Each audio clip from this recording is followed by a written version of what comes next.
Alors, donc on va parler de ce problème qui paraît insoluble, hein. Santos, le supporter marseillais qui est en prison depuis plus d'un mois, hein, à Madrid, qui n'en sort pas et qui est accusé, certains prétendent injustement, moi je le crois aussi, et d'autres disent mais non, il était l'animateur d'une bagarre avec les policiers espagnols, ce que les images ne démontrent pas. Oui, Verdez. Alors, ce qui paraît, vu de France, parce qu'encore une fois, il faut se méfier des effets de perspective. Oui. Ce qui est choquant, vu de France, c'est que donc il y a un match, il y a des incidents, puis il y a une enquête quand même. Les Espagnols, la justice espagnole a enquêté. Finalement, il y a des réquisitions d'un procureur, 8 ans de prison. Et les réquisitions, c'est désordre public et atteinte à l'autorité. 4 ans plus 4 ans, ça fait 8 ans. Et c'est vrai que ça paraît, alors il faudra voir les images, il faudra que la justice, ça paraît disproportionné. Voilà. C'est ça qui nous choque. Mais attendez, cette réquisition et les peines qui accompagnent ce type de réquisition, c'est carrément, excusez-moi de dire ça, et puis pardonnez-moi les Espagnols, ça ressemble à du franquisme, hein. Vous vous rendez compte, vous agitez un peu dans une tribune. Vous allez les fâcher, là, oui. Non, mais vous agitez un peu dans une tribune, vous prenez 4 ans ou 8 ans. Oui, mais attendez, la folie, quand même.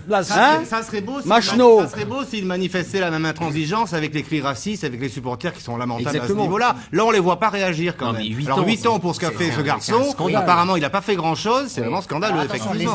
Ce qui est compliqué, encore une fois, c'est que les Espagnols ont un dossier à charge et leur instruction paraît avoir été effectuée à charge. C'est ça qui n'est pas concevable. C'est peut-être ça mais le dossier est lourd. Vous avez raison, je dis c'est peut-être ça qu'il faut distinguer. C'est-à-dire que la justice espagnole, quand même, Franco est mort depuis un petit moment, donc l'Espagne est quand même une démocratie depuis déjà pas mal d'années.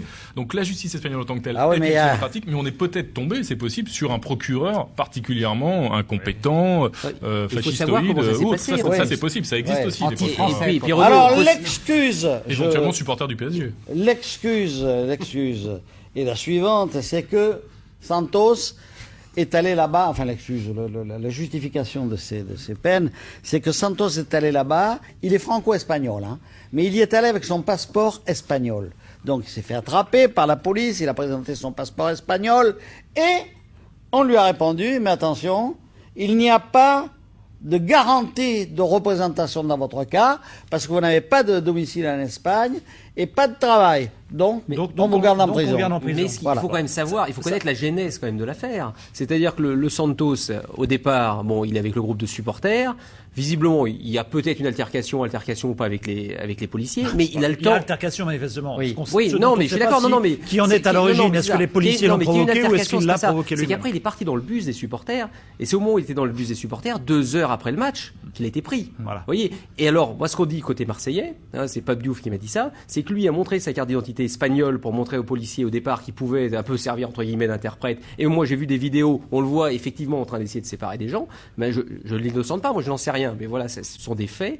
Et après, ils l'ont pris parce que c'était le seul espagnol. Parce qu'il est évident que c'est une charge des supporters marseillais sur des policiers espagnols. C'est vrai qu'il est musculeux, ce Santos. Mais enfin, il n'était pas seul contre 100. Je veux dire, à un moment, il aurait pu en prendre au moins 5 ou 6. Alors, pour l'instant, on a vu en France une photo où il ne paraît pas être terriblement responsable. C'est cette photo où il est dans le dos. Là, vous ne pouvez pas en tirer des conclusions. C'est pas d'une photo dont les faits seront établis par une enquête, j'imagine, et des témoignages, plus que par une image, ce qui ne va pas suffire à établir si c'est lui qui a provoqué les incidents ou pas. Au-delà de ça, évidemment, on est d'accord que les réquisitions sont disproportionnées. Cette photo ne traduit pas l'agressivité sans borne, quand même. Non, mais il y a manifestement un sentiment anti-français qui monte aussi en Espagne, en tout cas autour de cette affaire, puisque autour de cette affaire, attendez, Guillaume. Le stade avait été suspendu, rappelez-vous, hein, 2 matchs, ça a été remis sur un match à huis clos par l'UEFA. Donc Platini a été conspué, il a assisté à un match de Ligue des Champions récemment en Espagne.